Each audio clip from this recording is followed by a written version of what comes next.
आजपर्यंत मी माझ्या आईच्या मताशी सहमत होते.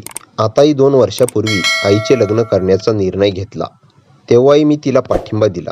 आईने दुसरं लग्न केलं तेव्हा मी 19 वर्षाची होते. मला एक भाऊही होता. तो माझ्याहून लहान होता, पण तो मम्माज बॉय होता. त्याला प्रत्येक गोष्टीत आईची मदत लागायची. तिला सांगितल्याशिवाय तो काहीही निर्णय घ्यायचा नाही. पण माझं तसं नव्हतं. मी बिनधास्त होते.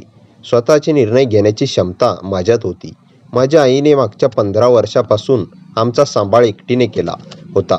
माझे जन्मदाता पिता लग्नाच्या काही वर्षानंतरच भरकटले होते.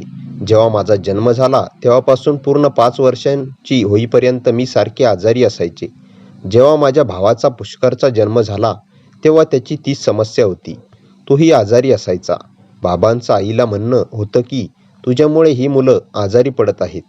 आताच त्यांचा एवढा खर्च झाला आहे, तर पुढे जाऊन काय होईल? या मुलांच्या मागे पैसा खर्च करूनही ते किती दिवस आपल्यासोबत राहतील सांगता येत नाही. आता मला तुझ्याकडून तिसऱ्या सुदृढ बाळाची अपेक्षा राहिली नाही. तुझ्याशी लग्न झाल्यापासून माझा सगळा पैसा दवाखान्यातच जात आहे. आता मी तुझ्यासोबत व या मुलासोबत राहू शकत नाही. बाबांनी आजारपणाच्या कारणावरून आईला डिवोर्स दिला. त्या दिवसापासून आईने एकटीनेच आमचा सांभाळ केला. मी व माझा भाऊ जसजसे मोठे होऊ लागलो तसतशी आमची तब्येत सुधारू लागली. आमचं वारंवार आजारी पडणं कमी होत गेलं. माझे जन्मदाते बाबा आम्हाला सोडून गेल्यानंतर आईने तिचं शिक्षण पूर्ण केलं. आईला तिच्या माहेरचा सपोर्ट होता, त्यामुळे ती तर सगळं करू शकली. कारण आजी बाबा आम्हा भाऊ बहिणींना सांभाळून घ्यायचे. आईने तिचं शिक्षण पूर्ण केलं आणि त्यानंतर ती एका चांगल्या कंपनीत जॉबला लागली. आई आज तिच्या कंपनीत मॅनेजरच्या पदावर आहे. आत्ताच काही वर्षापूर्वी तिच्या कंपनीतच तिची ओळख अशोक काकांशी झाली होती. त्यांच्या शिस्तीने 2 वर्षापूर्वी लग्न केलं होतं. ते स्वभावाला खूप चांगले होते. आतापर्यंत तर मला हेच वाटत होतं, कारण आजपर्यंत मी त्यांच्यासोबत एकत्र कधीही राहिले नव्हते. आईचं लग्न झाल्यानंतर पासूनच मी शिक्षणासाठी बाहेर शहरात होते आणि तिथेच मी हॉस्टेलमध्ये राहत होते. अधूनमधून 1-2 दिवसाच्या सुट्टीसाठी मी घरी जायचे. पण सुट्टी ही बालपणीच्या मैत्रिणींना भेटण्यात आणि बाहेर येण्या-जाण्यात जायची. आई एवढ्या वर्षानंतर आम्हाला खुश दिसत होती. अशोक अंकल आईला फार जीव लावायचे. त्याचं दोघांचं लग्न फॅमिलीच्या सहमतीने झालं होतं. आता मी त्यांना अंकल म्हणायचं सोडून बाबा म्हणू लागले होते. त्यांचा आई या लग्नाआधी डिवोर्स झाला होता. त्यांना 2 मुली होत्या आणि त्या दोन्ही मुली त्यांच्या बायकोकडे होत्या. तिनेच मुलींची कस्टडी घेतली होती. तिने अशोक अंकलकडे एकही मुलगी दिली नव्हती. असो, तो त्यांचा पर्सनल विषय होता. आता तर त्यांच्या येण्याने आमच्या घरात आणि आईच्या जीवनात आनंद परत आला होता. त्यामुळे ना आम्ही कधी त्यांच्या आधीच्या आयुष्यात डोकवायचो, ना त्या आईला तिच्या भूतकाळाबद्दल विचारायचे. आता मी 22 वर्षाची झाली आहे. माझं शिक्षण पूर्ण होताच मला कॉलेजमार्फत प्लेसमेंटही मिळाली होती. आता मी त्या शहरात नोकरीही करू लागले होते. आता मी हॉस्टेलमध्ये न राहता माझ्या मैत्रिणींसोबत फ्लॅट रेंटवर घेतला होता. सगळं काही छान चाललं होतं. मी आता नवनवीन गोष्टी शिकत होते. माझ्या हातात पैसा येऊ लागला होता. स्वतःचा खर्च मी स्वतः करू लागले होते. आई-बाबांसाठी आणि माझ्या भावासाठी मी गिफ्ट घेऊ शकत होते.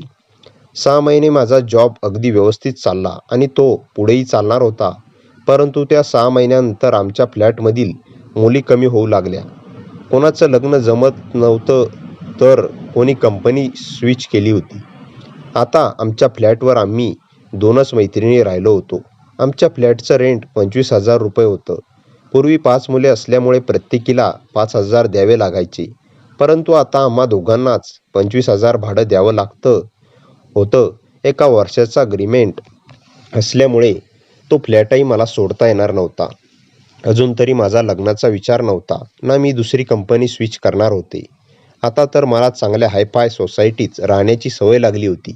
त्यामुळे मी तो फ्लॅट सोडून दुसऱ्या साधारण घरात शिफ्ट होऊ शकत नव्हते. माझा पगारही आता 40,000 रुपये होता. त्यातून 13,000 तर माझ्या घराच्या भाड्यासाठी जात होते. ते मला खूप वाटत होते. तरीही पुढे 2 महिने मी सलग 11,500 रुपये देत राहिले. 2 महिन्यांनी माझी एक रूम पार्टनर माझ्यासोबत होती. तीही तिच्या घरी गेली. तिचंही लग्न ठरलं होतं. आता 25,000 भाडं मला एकटीला भरावं लागणार होतं आणि मला ते खूप जड वाटू लागलं होतं. मी आईला त्याबद्दल काही सांगितलं नाही. तर ती म्हणाली असती की घरी निघून ये आणि आपल्या शहरात जॉब बघ. पण मला सुरुवातीलाच चांगल्या कंपनीत जॉब मिळाला होता. त्यामुळे मी माझा तो जॉब सोडून कुठेही जाणार नव्हते. पण एक गोष्ट तर खरी होती. मला एकटीला भाडं भरायला फार जड जात होतं. कारण मी नुकतीच एक 2 व्हीलर ही विकत घेतली होती. त्याचे हप्ते पगारातून जात होते. माझ्याकडे महिन्याच्या शेवटी फार तर 7-8 हजार रुपये राहायचे. आईलाही मी पैसे मागू शकत नव्हते. असो, त्या दिवशी ऑफिसमध्ये जाताना मला आईचे बरेच कॉल येऊ गेले. परंतु मी तेव्हा मीटिंगमध्ये होते. त्यामुळे मी तिचा कॉल उचलू शकले नाही. तासाभरानंतर मीटिंग संपली तेव्हा मी आईला फोन केला तर तिने फोन उचलला नाही. मी समजले होते की ती कामात असेल. फ्री झाल्यावर तिचा समोरूनच फोन येईल. मग मी माझ्या कामात लागले. संध्याकाळी मी फ्लॅटवर आले तेव्हा दारातच मला बाबा बसलेले दिसले. त्यांना पाहून मी घाबरले होते. माझा घाबरलेला चेहरा पाहून ते म्हणाले, मिताली, मला बघून घाबरलीस का? मला वाटलं होतं मला बघून तू आनंदी होशील. परंतु तू तर फारच घाबरली आहेस. काही झालंय का? बाबांनी बघून मी यासाठी घाबरले होते कारण त्या फ्लॅटमध्ये मी एकटीच राहत आहे याबद्दल मी आईला आणि बाबांना काहीही सांगितलं नव्हतं. तेव्हाही मी त्यांना त्याबद्दल काही सांगितलं नाही. मी म्हणाले, बाबा तुम्ही कधी आलात आणि आलात तर मला एक फोन तर करायचा. ते म्हणाले, मी तुला एक नाही तर 10 कॉल केलेत पण तू एकही फोन उचलला नाहीस. मला वाटलं तू कामात आहेस म्हणून मग मी इथे घराबाहेरच तुझी वाट बघू लागलो. बाबांचं बोलणं ऐकून माझा मोबाईल चेक केला तर खरंच बाबांनी मला 10 मिस कॉल दिसले. मी कामात असल्यामुळे माझं कॉल्सवर लक्ष गेलं नाही. मी बाबांना त्यासाठी सॉरी म्हणाले आणि लगेचच त्यांना घरात घेतलं. माझा फ्लॅट पाहून बाबा म्हणाले, तू अगदी तुझ्या आईसारखी आहेस. नेटकी जॉबला जाऊनही तू घर किती छान स्वच्छ ठेवलंयस. ते म्हणाले, तुम्ही इथे 5 मुली राहतात ना? मग सामान एवढा कमी का दिसतोय? तेव्हा मी त्यांना खोटं बोलले की माझ्या काही मैत्रिणी सध्या गावाला गेल्या आहेत. त्यामुळे सामान कमी दिसत आहे. बाबांनी माझं खोटं ओळखायला नव्हतं पण ते म्हणाले, ठीक आहे मग. त्यानंतर मी आम्हा दोघांसाठी चहा बनवला आणि मग रात्रीचा स्वयंपाक मी व बाबांनी मिळून केला होता. बाबा म्हणाले की काही दिवस त्यांचं त्या शहरातील ऑफिसमध्ये काम आहे. त्यांच्या कंपनीची नवीन ब्रांच त्या शहरात सुरू झाली होती आणि तिथेच नवीन भरती झालेल्या मुलांना बाबा ट्रेनिंग द्यायला आले होते. आता किमान महिनाभर तरी ते तिथेच राहणार असं त्यांनी मला सांगितलं. आईनेही मला बाबा माझ्याकडे येत आहे हे सांगायलाच फोन केले होते. परंतु मीटिंगमध्ये असल्यामुळे मी तिचे फोन उचलू शकले नव्हते. असे असो, पुढे 2 दिवसानंतर महिन्याची 1 तारीख होती. 2 दिवस बाबांनी घरी आराम केला आणि 1 तारखेपासून त्यांचे काम सुरू होणार होते. परंतु 1 तारखेला रविवार होता. मलाही सुट्टी होती. मीही घरीच होते. त्या दिवशी नाश्ता करत असताना मला आठवलं की आज फ्लॅटचं रेंट द्यायचं आहे. तेव्हा मी लगेच माझ्या मोबाईलमधून ओनरला रेंट पाठवू लागले. त्यावेळी नाश्त्याच्या टेबलावर मी एकटीच होते. पण अचानक बाबा त्यांच्या खोलीतून कधी बाहेर आले ते मला कळलंच नाही. ते माझ्या मागे उभे होते. बाबांना बघताच मी पुन्हा दचकल्यासारखे झाले. बाबा म्हणाले, मिताली, तू मला बघून अशी वारंवार दचकत का आहेस? तू काही चुकीचं करतेस का? मी त्यांना म्हणाले, नाही बाबा, तसं काही नाही आहे. तर मग मला एक गोष्ट सांग. या फ्लॅटमध्ये तुम्ही 5 मुली राहत आहात. मग तू आता 25,000 रेंट एकटीनेच का दिलास? मी तेव्हा मामा करू लागले. बाबा म्हणाले, खोटं बोलणं बंद कर आणि मला काय ते खरं सांग. मी तुला 25,000 ट्रान्सफर करताना पाहिले आणि त्यावर फ्लॅट रेंट असे लिहिलं होतं. आता बाबांपुढे खोटं बोलून काहीही अर्थ नव्हता. त्यामुळे मी त्यांना सगळं खरं सांगितलं. ते म्हणाले, मिताली, उगाच घाबरत आहेस. ही गोष्ट खरी आहे की 25,000 भाडं तुला एकटीला फार जड जात असेल. एकटीने राहण्याचे 25,000 देणं म्हणजे परवडणारी गोष्ट नाही. हे तुझ्या आईला कळलं तर ती नक्की तुला घरी बोलावून घेईल. कारण पुष्पा पैसे किती सांभाळून चालते हे तुला ठाऊक आहे. आणि मलाही. मी म्हणाले, त्याच भीतीमुळे मी आईला याबद्दल काही सांगितलं नाही. नाहीतर ती स्वतः येऊन मला इथून घेऊन गेली असती. बाबा म्हणाले, ठीक आहे, काही हरकत नाही. आजपासून 1 महिना मी इथेच राहणार आहे. म्हणजे मी तुझा रूम पार्टनर झालो. मग अर्धे रेंट आजपासून मी देईल. ती ऐकून मी थोडी खुश झाले होते, कारण निदान 1 महिना तरी माझे अर्धे पैसे वाचणार होते. पण थोड्या वेळाने ते म्हणाले, मी इथून गेलो तरीही मी या फ्लॅटचा भाडा तुला पाठवत जाईल. तू टेन्शन घेऊ नकोस. बाबांचा पगार जवळपास लाखांच्या आसपास होता. ते म्हणाले, मी कमवतोय ते माझ्या मुलासाठीच. तुला या शहरात राहायला आवडताना आणि तुला जॉबला सोडायचा नाही आहे, त्यामुळे तू तुझ्या मनाप्रमाणे जग.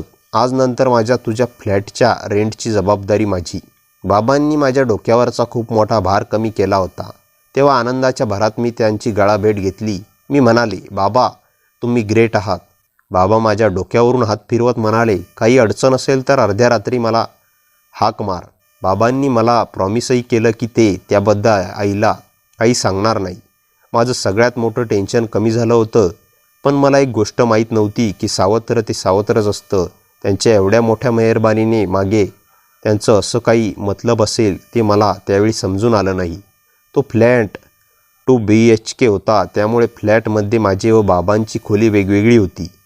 बाबा माझ्यासोबत राहायला आल्यापासून मला त्यांची एकूण एक गोष्ट कळली होती. बाबा रोज सकाळी लवकर उठून व्यायाम करायचे. मी उठण्याआधीच ते आम्हा दोघांचा नाश्ता तयार करून ठेवायचे.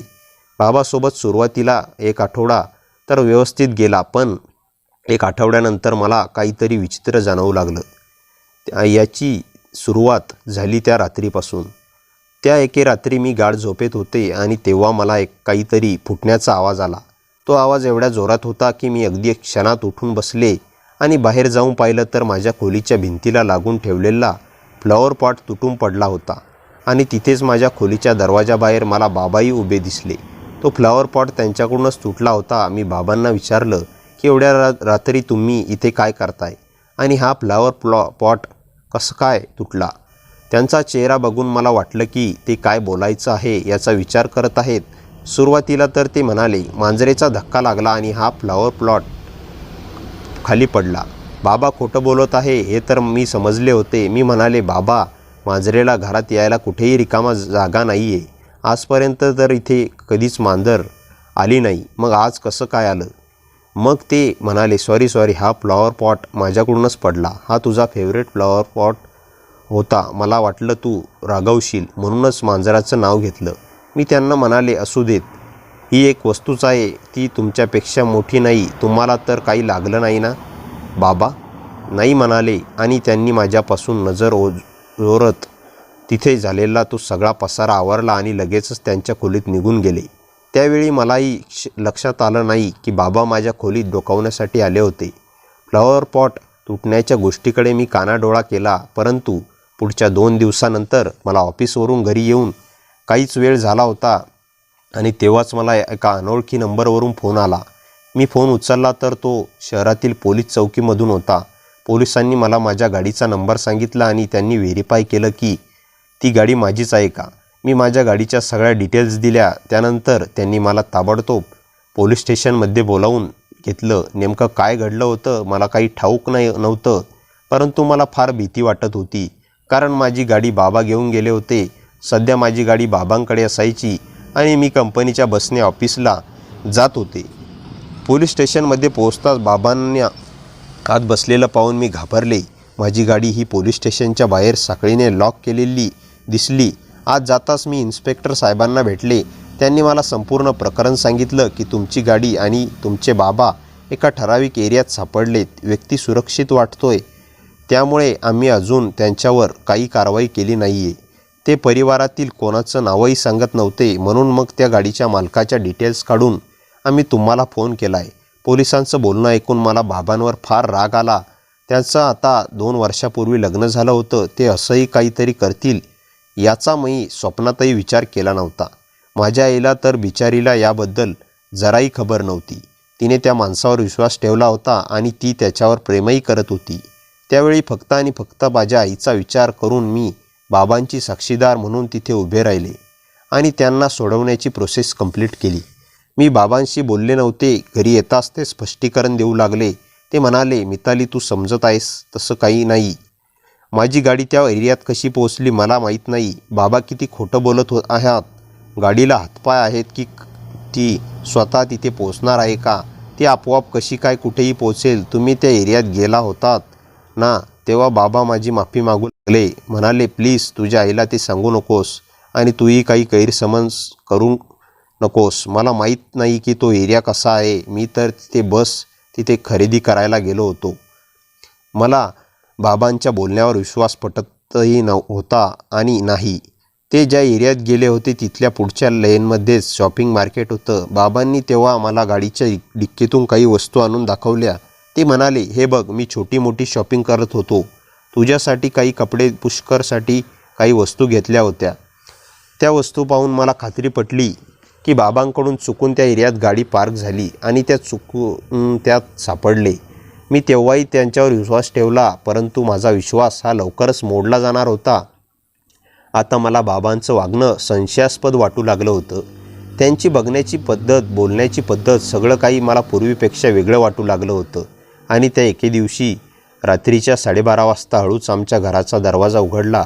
घराचा दरवाजा उघडताच बाबांनी जसं घरात प्रवेश केला तसं मी हॉलमध्ये लाईट सुरू केला. 12:30 वाजता बाबा चोरासारखे घरात शिरत होते आणि ज्यावेळी ते घरात आले तेव्हा त्यांची अवस्था मला काहीशी वेगळी दिसली.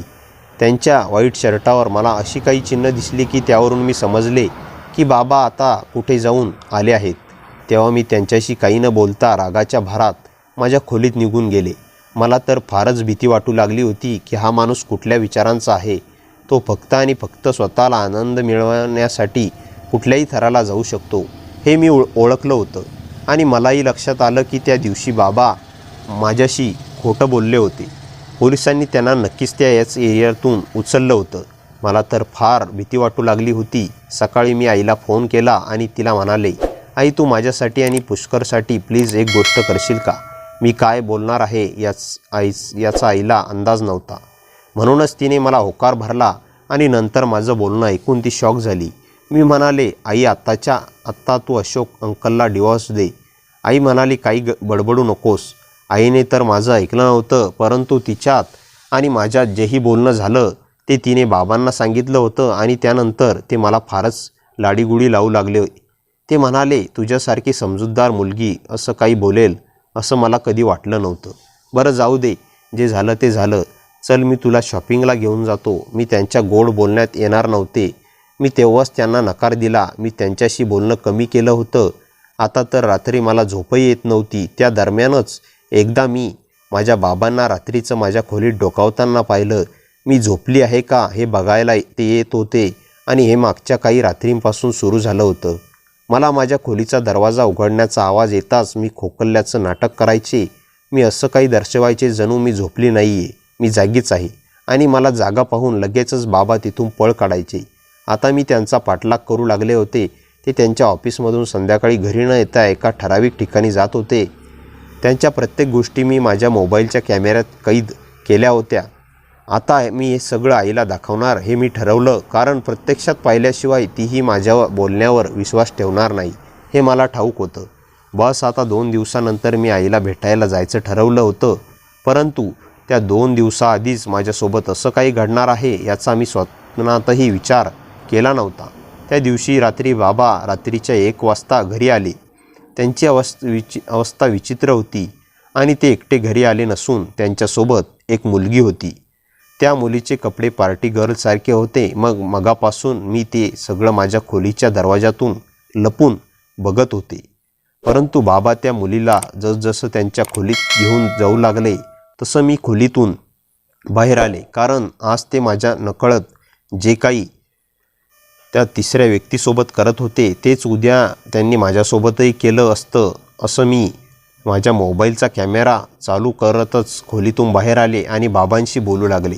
मी त्यांना रागातच म्हणाले, तुमचंही आता मी खपवून घेणार नाही. तुमच्याबद्दल सगळे पुरावे मी जमा केले आहेत. आजपर्यंत जे तुम्ही घराच्या बाहेर करत होतात ते तुम्ही आता इथे घरात करत आहात का? ही मुलगी कोण आहे? हिला आत्ताच्या आत्ता इथून घराबाहेर काढा आणि तुम्ही इथून चालते व्हा, नाहीतर मी पोलिसांना फोन करणार. माझ्या या घरात मी असले चाळे खपवून घेणार नाही. मला तुमच्या कुठल्याही मदतीची गरज नाही. माझ्या फ्लॅटचं भाडं मी स्वतः देऊ शकेल. तुम्ही मला पैशाचे आमिष दाखवून तुमच्या काळ्या कृत्य नकळत खपवण्याच्या मार्गावर आहात. पण मी खपवून घेणार नाही. मी पोलिसांना फोन लावू लागले. तोच बाबांनी माझ्याजवळ येत माझ्या हातातून मोबाईल घेतला. ते म्हणाले, मिताली, तू खूप घाई करते आहेस. असं काही करू नकोस. मी त्यांचं ऐकताच नव्हते. मी तोंडाला येईल ते त्यांना बोलत होते तेव्हा माझ्या आणि बाबांच्या मध्ये ती मुलगी आली आणि ती जोराने ओरडली. ती म्हणाली, मिताली शांत हो. खबरदार माझ्या बाबांबद्दल काही चुकीचं बोललीस तर. तिचं बोलणं ऐकून मी टाळ्या वाजवल्या. मी म्हणाले, अरे वा अशोक अंकल, तुम्ही असे किती लग्न केले आहेत आणि असे तुमचे किती मुलं आहेत. आताही तुमच्या कितव्या बायकोची मुलगी आहे की हे सगळं नाटक आहे. त्यावरती ती मुलगी म्हणाली, मिताली आता मी बोलणार आणि तू ऐकायचं. त्या मुलीने मला तिच्या मोबाईलमधील काही फोटो दाखवले. ती म्हणाली, हे माझे जन्मदाता वडील आहेत. काही वर्षापूर्वी माझ्या आईने बाबांकडून डिवोर्स घेतला कारण तिच्या आयुष्यात कोणी दुसरा व्यक्ती आला होता. कोर्टात ही केस तिच्याकडून लागली आणि आम्हा दोघा बहिणींची कस्टडी तिला मिळाली. माझी आई तिच्या प्रियकराच्या प्रेमात एवढी वेडी आहे की तिला आमचं बोलणंही पटत नाही. ती आमच्यावर विश्वास ठेवायला तयार नाही. पण त्या माणसाचा हेतू फार चुकीचा आहे. आईचं लग्न झाल्यापासून तो व्यक्ती माझ्याशी चुकीचा वागत होता. मी त्या घरातील मोठी मुलगी आहे. माझी लहान बहीण अजूनही त्या घरात आहे. काही महिन्यांपूर्वी माझं फॅशन डिझायनिंगसाठी या शहरात नंबर लागला होता आणि ते दुसरे बाबा मला सोडवण्याकरिता माझ्यासोबत आले होते. परंतु इथे येऊन त्या नालायकाने माझ्यावर वाईट नजर टाकली. त्याने ना मला माझ्या हॉस्टेलमध्ये सोडलं ना मला माझ्या कॉलेजचं तोंड दाखवलं.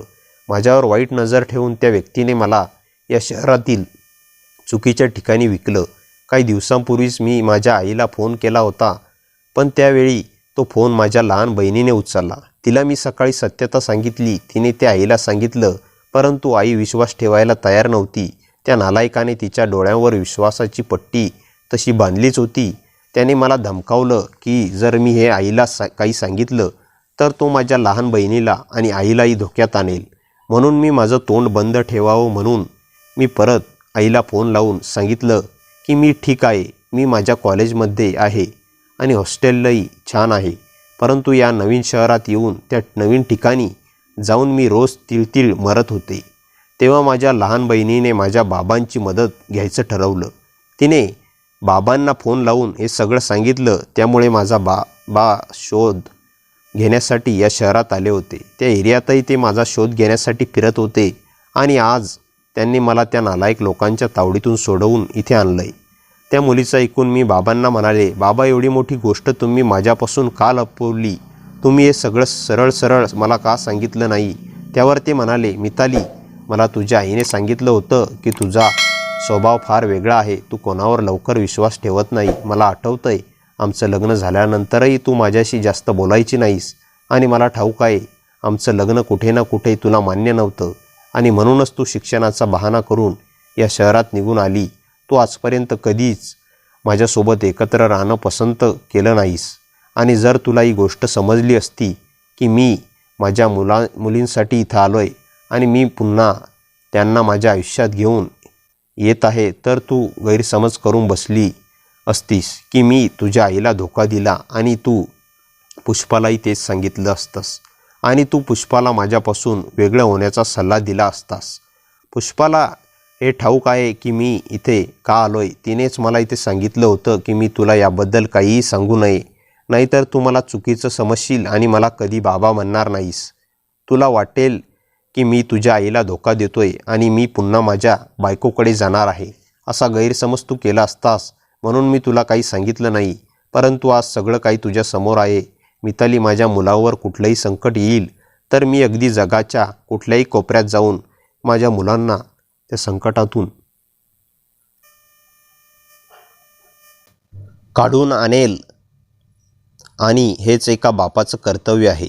त्यावेळी बाबांचं बोलणं ऐकून मी त्यांची माफी मागितली. त्यांच्या मुलीचं नाव रेश्मा होतं. रेश्मा दिसायला फार गोड होती. रेश्माने दुसऱ्या दिवशी तिच्या दुसऱ्या बाबा विरुद्ध पोलिसांत कंप्लेंट केली. सगळे पुरावे पाहून तिच्या आईला लक्षात आलं की त्या व्यक्तीने तिच्याशी लग्न का केलं होतं. त्याने फक्त आणि फक्त रेश्मा व तिच्या बहिणीवर नजर ठेवून तिच्या आईशी प्रेमाचं नाटक केलं होतं. मी बाबांकडे रोषाने पाहत उभी होते आणि ते माझी माफी मागत होते.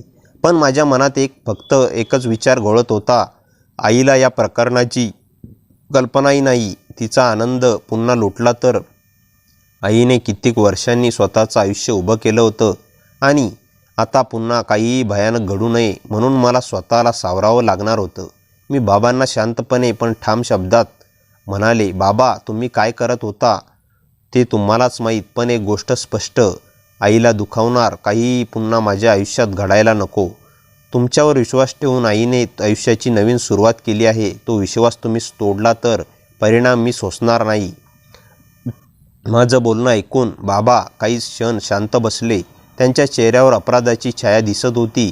पोलीस स्टेशनमधून बाहेर आल्यावर ते काही बोललेच नाहीत. मीही काही विचारलं नाही. घरी परतताना माझ्या मनात कित्येक प्रश्न उभे राहिले होते. कसल्या तणावात बाबा असतील, आईला कळलं तर ती काय करेल, आणि सर्वात मोठा प्रश्न, मी मागच्या 10 दिवसांत जे काही पाहत होते ते खरंच योगायोग होतं की काहीतरी वेगळं. त्या रात्री घरी पोचल्यावर आईची आठवण येत होती. फोनवर ती शांत खुश आवाजात बोलत होती. तिच्या आवाजात आश्वासक प्रेम होतं. त्या क्षणी मला जाणवलं की आईसाठी हे सत्य मी आता सांगितलं तर ती पुन्हा तुटेल.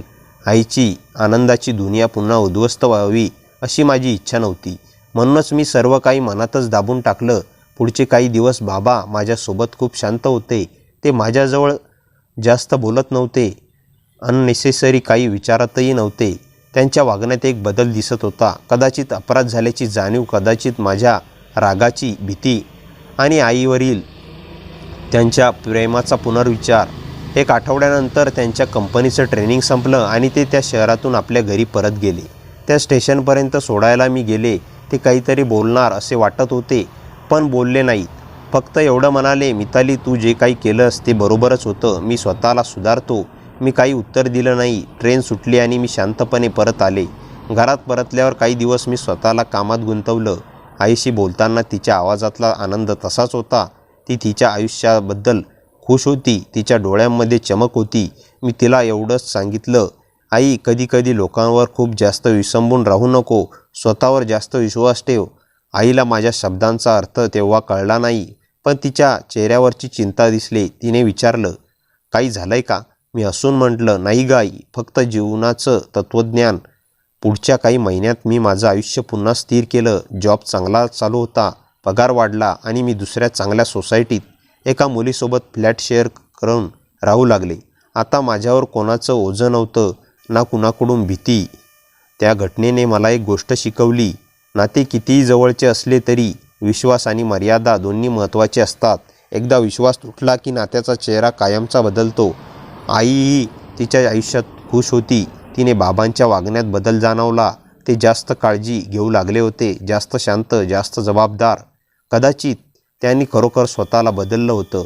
मी आईकडे पाहिलं आणि मनात शांतपणे म्हटलं, हे बरोबर आहे. माझं आयुष्य पुढे सरकलं. आईचं आयुष्य मजबूत झालं आणि मी एक गोष्ट कायमची शिकलो, स्वतःचा अभिमान, सुरक्षितता आणि मर्यादा या कोणत्याही नात्यापेक्षा वरच्या नाती बदलतात. पण स्वतःला मजबूत ठेवणं हेच खरं आयुष्याचं शहाणपण आहे. काही महिने शांततेत गेले होते, पण एक दिवस अचानक माझ्या फोनवर अनोळखी नंबरवरून मेसेज आला. तुझ्या बाबांबद्दल तुला खरं काय माहीत नाही. हा मेसेज पाहून माझ्या अंगावर काटा आला. मी लगेच कॉल केला, पण फोन बंद होता. दिवसभर माझ्या मनात विचारांचे वादळ उठले. बाबांनी काही नवीन चुकीचं केलंय का, की कोणीतरी त्यांच्यावर खोटी बदनामी करतंय? रात्री झोपच येईना. दुसऱ्या दिवशी सकाळी पुन्हा मेसेज आला, जर सत्य माहीत करून घ्यायचं असेल तर आज संध्याकाळी 7ला पडल रोडच्या मागच्या कॉफी हाऊसमध्ये ये. एकटी ये. मी गोंधळले. जावं का नाही का? शेवटी मी ठरवलं, सत्य काही असलं तरी त्याला सामोरं जायचंय. संध्याकाळी मी कॉफी हाऊसमध्ये पोचले. एका कोपऱ्यात काळा होडी घातलेला एक मुलगा बसला होता. मी जवळ जाताच तो म्हणाला, तुझ्या बाबाबद्दल तुला जे वाटतंय ते सगळं अर्धवट आहे.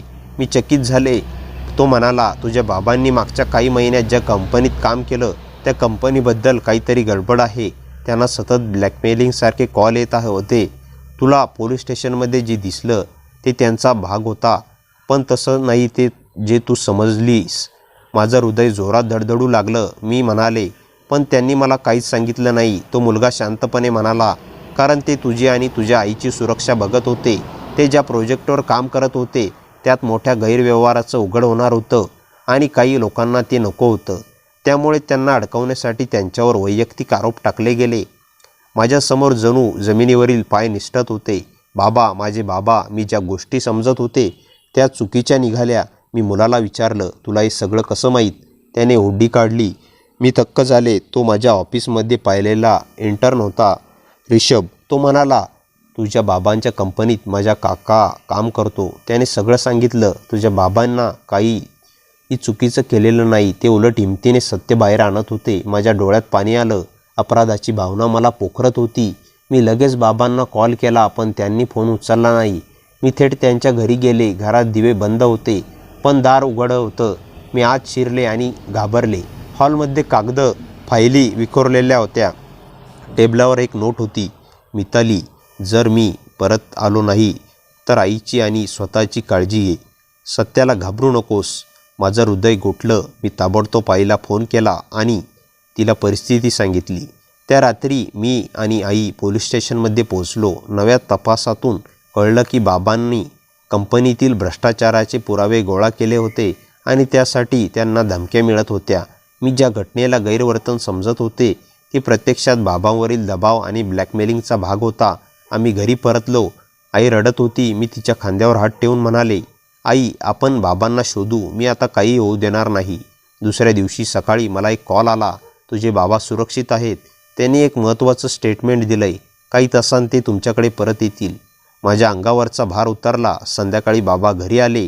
माझ्या डोळ्यात पाहत ते म्हणाले, तू रागावली होतीस, ते योग्यच होतं, पण मी तुझ्यापासून सगळं लपवलं कारण मला तुझी काळजी होती. त्या क्षणी मी बाबांना मिठी मारली. आई त्यांच्याकडे पाहून हसत रडत होती. त्या दिवसानंतर आमच्या आयुष्यात खूप काही बदललं. बाबा त्यांच्या कंपनीतील केसचे मुख्य साक्षीदार बनले. भ्रष्टाचार करणाऱ्यांना शिक्षा झाली आणि मी एक महत्त्वाची शिकवण शिकली. कधीकधी जे आपण पाहतो ते पूर्ण सत्य नसतं. कधीकधी जवळचे लोक शांत राहून आपल्या सुरक्षिततेसाठी जग लढत असतात आणि नात्यांचं खरं मूल्य तेव्हा कळतं जेव्हा आपण चुकीच्या समजुती पलीकडे जाऊन सत्याला पाहण्याचं धाडस करतो. मित्रांनो, कथा कशी वाटली कमेंटमध्ये नक्की सांगा. कथेला जास्तीत जास्त लाईक करा आणि आपल्या मित्रमैत्रिणींमध्ये शेअर करा. आणि हो, चॅनलवर नवीन असाल तर चॅनलला सबस्क्राईब करायला विसरू नका. भेटूया पुन्हा अशाच इंटरेस्टिंग आणि धमाकेदार कथेसह. तोपर्यंत हसत राहा, खुश रहा. धन्यवाद.